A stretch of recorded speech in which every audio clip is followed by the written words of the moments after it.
Nous sommes ici à la place Teddy pour vous faire vivre une manifestation qui se répète chaque année à Vieux Habitants sous l'égide de l'association alternative 119. Cette année, il s'agit bien d'une manifestation touchant l'insertion parce qu'après mûre réflexion, les membres de l'association ont constaté que les jeunes ont envie de réussir, ils ont envie de travailler, mais il faudrait déjà commencer par une formation. Eh bien, Max Darlis et moi-même, Robert Darès, vous invite à voir un peu ce qui se passe à la place Teddy et pour voir la motivation des jeunes, les moins jeunes, grâce à cette association qui fait un travail formidable au sein de la ville de Vieux Habitants. On y va. Alors, vous êtes CESF au sein de l'association alternative 119. D'abord, que signifie CESF et surtout, quel est le but de cette manifestation ici à Vieux Habitants, place Teddy Riner? Alors, je suis conseillère en économie sociale familiale, pour reprendre le sigle, au sein de l'association alternative 119. Donc, nos missions en qualité de travailleuse sociale, c'est l'accompagnement individuel des familles, mais aussi un accompagnement collectif.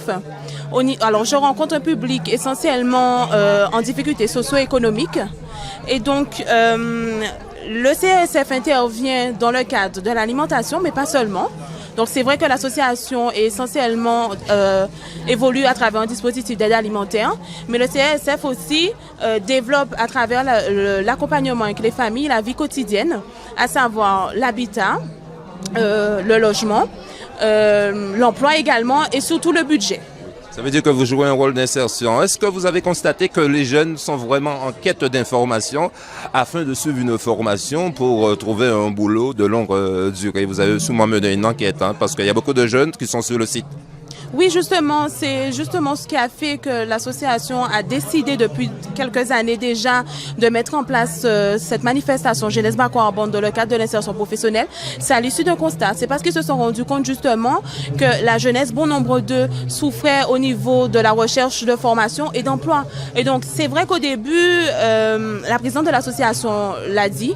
C'était une petite anecdote en disant que oui, au début, ça s'appelle toujours Jeunesse Bakoarbonne, donc était essentiellement visé la jeunesse, mais on s'est rendu compte que pas seulement, même les plus grands sont demandeurs de formation, de reconversion professionnelle également, de validation des acquis et aussi de recherche d'emploi croissante. Et si je vous demande de faire un petit bilan en fonction de ce qui se passe actuellement sur le site? Alors actuellement, nous sommes ravis de recevoir tous les organismes parce qu'ils ont répondu présent. Ils ont bien voulu faire le déplacement pour notre manifestation parce que, si vous voulez, c'est des invitations qu'on leur envoie et nous sommes ravis qu'ils puissent dire oui et se déplacer, venir apporter l'information au public accueilli. Donc je vois quand même que depuis ce matin, il y a du monde. Moi de même, autour de mon stand, j'ai eu pas mal de monde pour expliquer qu'est-ce que était l'association Alternative 119. Mais pas seulement, j'ai eu le plaisir également de pouvoir les orienter. Par exemple, à travers ma fiche que j'ai, où j'ai un listing avec tous les partenaires qui sont présents, on me pose tout simplement la question de, par exemple, j'ai eu une dame qui recherchait dans tout ce qui était au niveau infirmière, j'ai pu l'orienter aisément. Vous me donnez l'impression que vous souhaiteriez pérenniser cette manifestation. Chaque année, c'est un succès. Peut-être cette année, on peut dire que ce sera un succès? Oui, alors absolument. C'est vrai que c'est une très bonne action. C'est une très très bonne initiative même. Et donc du coup, je souhaite, pas seulement parce que je travaille à l'association Alternative 119, mais parce que je suis jeune aussi et je connais les problématiques aussi que peuvent rencontrer les jeunes lorsqu'ils m'en font part. Et donc du coup, c'est une très belle action pour pouvoir reconduire chaque année et je l'espère sera pérenne. Jeunesse Bakoarbonne est un intitulé d'une manifestation qu'organise aujourd'hui Alternative 119 ici à la place Teddy Riner. Nous savons que vous êtes salarié à la mairie de Vieux Habitants au niveau du CECAS. Déjà, quel est le rôle du CECAS au sein de la mairie de Vieux Habitants et votre présence ici au sein de cette manifestation? Alors, donc le CECAS, le CCS, le Centre communal d'action sociale, c'est le service social de la mairie. Donc, si vous voulez, on a un rôle surtout au niveau de la commune, puisque la mairie travaille pour ses administrés. Donc, nous, on va aider on va accompagner les personnes au niveau social, principalement. Donc, que ce soit au niveau du logement, au niveau de tout ce qui est accompagnement juridique, de tout ce qui est aide facultative, aide obligatoire aussi, et tout ce qui est personnes âgées aussi. Donc, on va toucher un public très large au niveau de la population. Donc voilà, en gros c'est ça. On va dire au niveau de la mairie, mais au niveau de la commune même, le rôle du CCS, c'est accompagner les personnes au niveau social. Voilà. Le plus souvent, ce sont des jeunes qui viennent vous voir. Quelles sont leurs difficultés? Alors, le plus souvent, enfin, je vais dire oui et non, pas forcément les jeunes. On va dire plutôt les personnes un peu plus âgées, on va dire à partir de la trentaine. Parce que les jeunes, eux, ils vont plus chercher des formations, ils vont plus chercher à s'insérer au niveau social aussi, mais plus chercher des formations. Donc nous, on propose pas de formation. Par contre, on va aider ces jeunes-là à s'insérer au niveau social, par exemple s'ils recherchent un logement, s'ils ont besoin d'aide pour financer aussi leur formation, voilà. Donc, comme je vous disais, on touche un domaine très large, donc on va pas, enfin, je peux pas dire qu'on reçoit principalement des jeunes, voilà. Au stand de la MFR de Vieux Habitants, vous êtes élève et je pense que vous êtes habilité déjà à présenter la MFR de Vieux Habitants. Que signifie la MFR et votre présence ici à la place des Dérinaires touchant cette manifestation? D'accord. Donc la MFR de Vieux Habitants, c'est une école privée. Donc pourquoi MFR? MFR, ça veut dire Maison familiale et rurale. Nous existons depuis longtemps. Nous sommes situés à Vieux Habitants. Donc il faut savoir que la MFR propose plusieurs formations. Donc de la classe de 4e à la classe de 3e avec l'obtention du brevet des collèges. Puis après avec le CEQ Bac Pro, de la classe de seconde jusqu'à la classe de terminale avec l'obtention du bac. Nous avons 2 filières pour le Bac Pro. On a la filière SAPAT, service à la personne et au territoire, et enfin la filière TCV, technique service vente. Voilà. Alors ça se voit que vous êtes très à l'aise à la MFR. Quels conseils prodigueriez-vous aux jeunes qui veulent réussir comme vous, par exemple? Alors, il faut faire confiance à l'alternance parce qu'il faut savoir que la MFR de Vieux Habitants, on opte pour l'alternance. C'est-à-dire que la personne sera en stage et en même temps à l'école. Donc, je souhaite aux enfants qui voudront même réussir et être à l'école, à la MFR, qu'il ne faut pas avoir de contraintes. Il faut savoir ce qu'on veut faire. Et on a des professeurs qui sont des moniteurs, pas des professeurs, des moniteurs qui sont extrêmement là pour nous. Ils sont poussés à nous aider et à nous pousser hors de nous, à nos limites, pour pouvoir réussir. Et comme on le dit souvent, avec eux, si on ne veut pas réussir, c'est qu'on ne peut. Si on ne veut pas réussir, c'est qu'on ne peut pas en fait. Alors une dernière question, que souhaiteriez-vous faire plus tard? Alors moi plus tard, je voudrais faire, après l'obtention de mon bac, je voudrais faire un DUT, carrière sociale, spécification assistante sociale. Qu'est-ce qui vous a motivé de venir? Ce qui m'a motivé, c'est plutôt par rapport, comme je suis au service à la personne, je suis venue aider un petit peu mon entourage et tout ce qui s'ensuit. Oui, mais vous voulez faire quoi dans la vie? Ce que je veux faire dans la vie, c'est devenir infirmière et devenir aide-soignante. Donc pour devenir tout ce qui est dans le soin médical. Est-ce que vous vous sentez bien au sein de cette structure MFR de Vieux Habitants? Comment? Est-ce que vous vous sentez bien au sein de la MFR? Oui, j'ai eu un bon encadrement au niveau de la classe de 3e et je suis là depuis la classe de 3e, donc je me sens bien au niveau de tout. Très bien. C'est un passage. Oui, guère on a besoin de présenter le RSMA. Nous savons que vous jouez un rôle important en Guadeloupe au niveau de l'insertion, permettant aux jeunes de trouver un travail. Et aujourd'hui, quel est votre rôle ici au sein de cette manifestation Jeunesse Bacoa Bande à la place des Dérinaires? Alors bonjour à tous. Déjà, je souhaitais remercier Alternative 119 pour leur invitation, puisque chaque année, le RSMA est invité à cette manifestation. Alors nous, on propose des formations, une trentaine de formations. On explique aux jeunes, on donne beaucoup d'informations sur les modalités pour rentrer au RSMA. On leur explique comment remplir les dossiers de candidature. Et ensuite, voilà, on leur propose une trentaine de formations qui vont des métiers du secrétariat, en passant par l'agriculture, le commerce, le bâtiment, les métiers du transport. Voilà, pour essayer d'offrir quelque chose à cette jeunesse qui trouve pas de formation ou qui ne trouve pas d'insertion dans des métiers au sein de la Guadeloupe. Voilà. Alors pensez-vous qu'ils sont très motivés? Parce que je vois pas mal de jeunes qui viennent vous voir.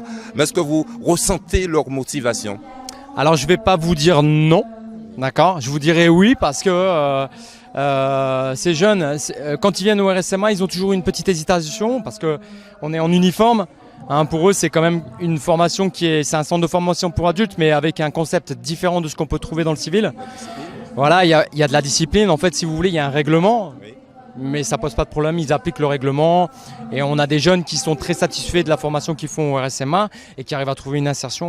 On essaye d'osciller entre 80 et 85% d'insertion à la fin de leur formation. Oui. Alors, dernière question. Êtes-vous satisfait des jeunes qui sont venus vous voir? Et selon vous, est-ce que certains d'entre eux travaillent maintenant grâce à vous? Ah, bien sûr, je peux même vous présenter des gens qui sont ici sur cette manifestation, qui font partie des agents de sécurité, qui sont aussi eux-mêmes passés par le RSMA il y a quelques années. Aujourd'hui, ils ont du travail. Ça fait 4 ans qu'ils travaillent. Si vous voulez, vous pouvez les interviewer aussi et vous verrez qu'ils vous diront leur satisfaction par rapport à leur passage au RSMA. Merci, mon adjudant-chef. Je vous remercie beaucoup. Merci. Toujours à la place des Dirinaires, au sein de cette manifestation Jeunesse Bacor Bande, et les sapeurs-pompiers ont un stand. Et justement, je profite pour demander aux sapeurs-pompiers leur rôle ici à la place Tédirinaire au sein de cette manifestation. Bien, nous avons été invités par l'association Alternative 119 à cette manifestation axée sur l'insertion. Alors, effectivement, nous, sapeurs-pompiers, au cours de notre présence, on essaie d'expliquer aux gens, aux jeunes, puisqu'on a un public assez large, disais-je, et dans le cadre de l'insertion, donc les modalités d'accès à la profession de sapeur-pompier.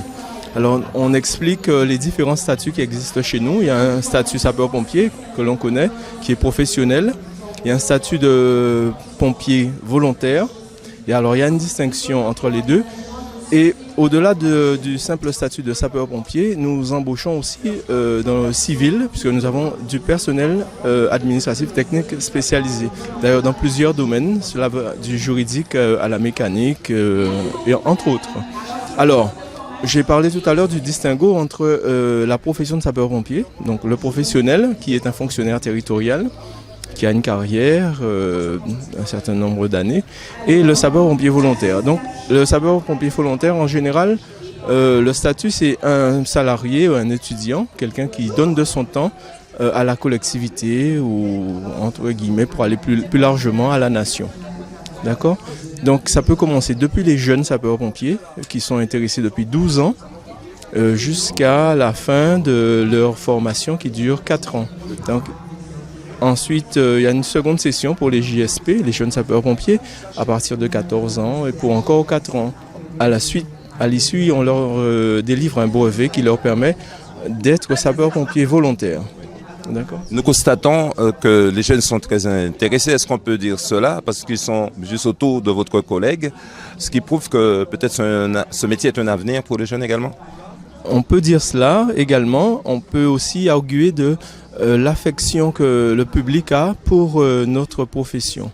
Donc effectivement, tous nos stands sont toujours très fréquentés parce que les jeunes, les moins jeunes aussi, parce que l'activité de sapeur-pompier volontaire, par exemple, commence de 16 ans jusqu'à 55 ans. On a la possibilité de s'engager jusqu'à 55 ans.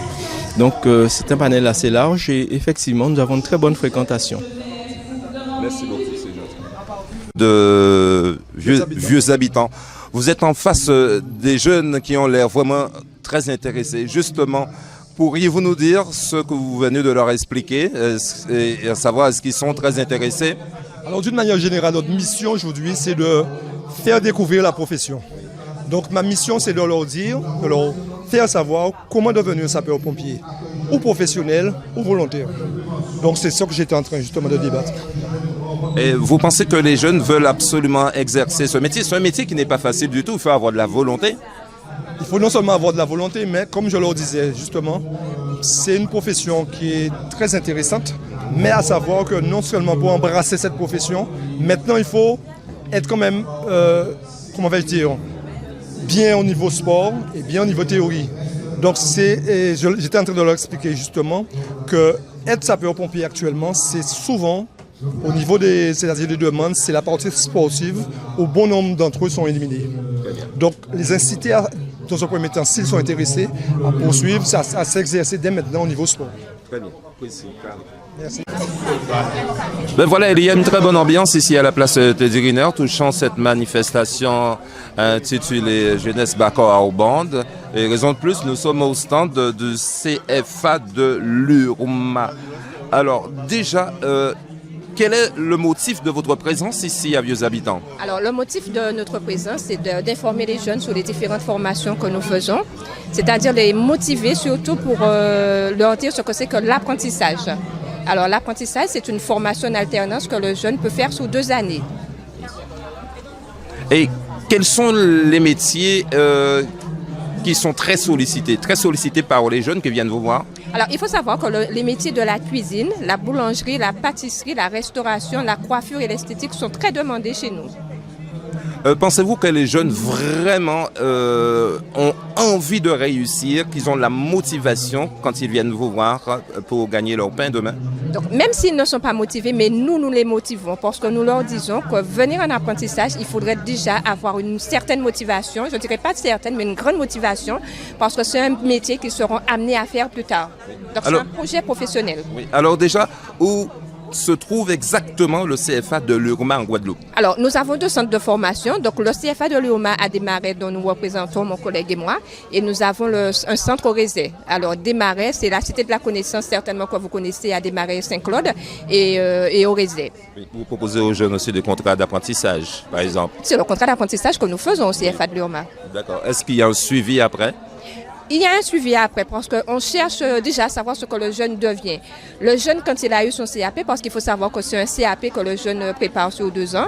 Et après ce CAP, le jeune, il a la possibilité de préparer le BP. Le BP, c'est le brevet professionnel qui est équivalent au bac. Et après le BP, ça dépend de certains métiers. Le jeune, il peut préparer une maîtrise bac plus 2. Dernière question, que vous semble de cette manifestation sur ce site? Alors, je vois qu'il y a du monde, Ça permet aux jeunes de découvrir les différents stands parce qu'il y a plusieurs stands. Donc, ça leur permet de découvrir les différents et de se faire une fixation sur un métier. Je vous remercie, madame, vous exprimer. Après avoir interrogé madame Florentine, je veux vous demander quel est votre rôle au sein du CFA de l'URMA en Guadeloupe? Alors, moi, je suis François Antonin, je suis prof de maths, physique, chimie. Parce qu'il faut savoir que les métiers, lorsque nous apprenons un métier, il y a, c'est vrai, le côté, on va dire, théorique et pratique, ce qu'on appelle la partie professionnelle, mais il y a aussi la partie enseignement général que le jeune doit maîtriser pour embrasser une carrière, un métier, pour aller jusqu'au bout de son rêve. Et donc moi, je suis prof de maths, physique, chimie et j'encadre l'équipe pédagogique du CFA parce que au CFA, nous faisons la formation initiale et la formation continue. Vous êtes en prise de contact avec les jeunes. Est-ce que vous ressentez l'envie de réussir?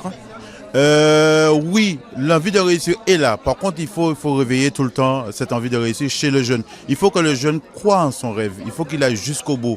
Parce que c'est quelque chose de pas évident parce qu'il y a aussi des jeunes qui ont peur carrément de réussir ou qui se sont trompés. Donc à ce moment-là, il faut les orienter ou les réorienter. D'ailleurs, nous pratiquons ce qu'on appelle une pédagogie différenciée qui nous permet d'aborder les matières différemment. Par exemple, dans ma matière, je vais prêcher pour ma chapelle, jamais je vais parler du théorème de Pythagore à un jeune. Par contre, je vais partir de son vécu, de ce qu'il voit tous les jours pour l'amener à comprendre que ce que je vais lui donner va lui permettre d'aller plus loin. On joue pour apprendre et on apprend pour mieux jouer.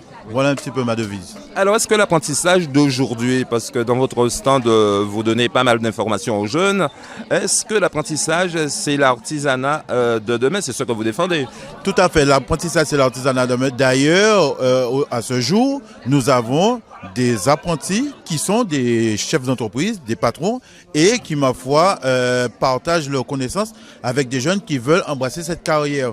Nous avons encore mieux, nous avons des jeunes qui étaient apprentis et aujourd'hui qui sont professeurs chez nous. Donc vraiment, c'est la voie de l'excellence, c'est la voie de demain pour un jeune qui veut s'insérer socialement et sereinement dans notre société. Déjà, que pensez-vous de cette manifestation? Bien, pour moi, c'est une bonne initiative, cette manifestation, parce que cela permet justement aux jeunes qui ne se déplacent pas. Parce que souvent, nous connaissons donc les jeunes, ils ne se déplacent pas pour aller vers les institutions. Et c'est une très bonne chose que ces institutions se déplacent vers les jeunes. Je pense que c'est une bonne initiative. Puisque vous habitez en Guadeloupe, est-ce que vous constatez que vraiment déjà il n'y a pas beaucoup de boulot et c'est pour cela peut-être que les jeunes sont aussi nombreux ici parce qu'ils ont envie de faire quelque chose dans leur vie? Et puis surtout, moi je pense que ce qui est important, c'est de les prendre à la base. C'est en tant qu'étudiant et en tant que lycéen, c'est de les mettre déjà sur le chemin professionnel. Parce que c'est pas évident et nous savons très bien que c'est des petites manifestations comme ça qui vont emmener peut-être à sortir un jeune dans la rue et leur donner un boulot. Et c'est Grandiri qui a fait ça. Oui, est-ce qu'il faudrait encore continuer ce genre d'activité ici à Vieux Habitants à l'initiative de l'association Alternative 119? Il faut. Moi, je pense qu'il ne faut pas s'arrêter. Et souvent, lorsqu'on fait bon, je comprends parfois donc ceux qui sont responsables de certaines manifestations, on voit pas, ils se sentent parfois seuls. Ils ont envie de laisser. Moi, je leur dis de continuer, même si c'est un jeune qui se déplace, mais de continuer. Et après, il y aura des fouilles. Très bien. Force est de constater, Jeunesse Bacor-Band est une manifestation d'insertion, il faut le dire, qui se répète chaque année ici à Vieux Habitants à la place Teddy Riner. Cette année, il y a eu encore du changement, c'est-à-dire que nous avons pu constater aussi plus d'exposants et plus de jeunes et de moins jeunes. Tous les âges étaient concernés pour non seulement participer à cette manifestation, mais s'informer vers les différents organismes qui sont venus spécialement pour permettre aux jeunes de trouver une formation et gagner leur vie demain. Que peut-on dire de cette manifestation? C'est déjà un succès. Chaque année, c'est un succès. On ne peut que féliciter et souhaiter bonne continuation à l'association Alternative 119 qui reste dans l'ombre. Mais autour de cette association aussi, il faut le dire, les différents organismes qui ont pu se déplacer pour permettre aux jeunes de trouver un emploi demain. Ici à Vieux Habitants, place Teddy Riner, Max Darlis, Darès Robert pour Outre-mer News de Paris. Jeunesse Bacor-Band.